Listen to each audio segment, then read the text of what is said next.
अब छोड़ दे करेले रंगदारी रे की हो पैदा करने मगमारी रे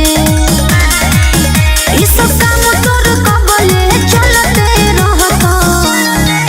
जैसे जैसे उम्र हमर बढ़ते रहता मर्डर करते रहबो डायरी भरते रहता जैसे जैसे उम्र हमर बढ़ते रहता मर्डर करते रहबो डायरी भरते रहता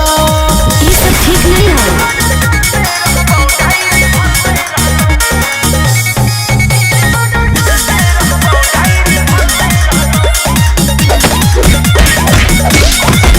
अब मरले बाजार सब छूटतोगे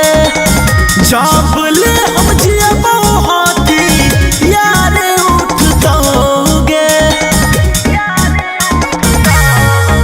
अब मान ले जाना हमर तू आदेश रे बदल ले अब अपन ही भेष रे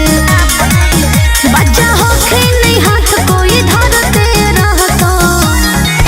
जैसे जैसे उम्र हमर बढ़ते रहता मर्डर करते रहबो डायरी भरते रहता जैसे जैसे उम्र हमर बढ़ते रहता मर्डर करते रहबो डायरी भरते रहता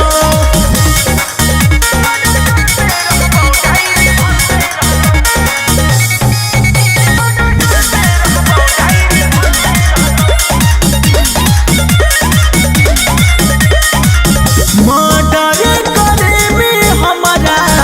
लागो हक ठीक है गे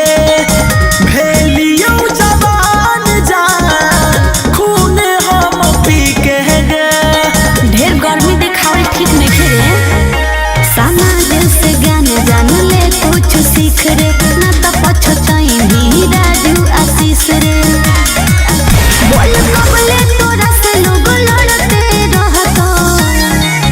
जैसे जैसे उम्र हमर बढ़ते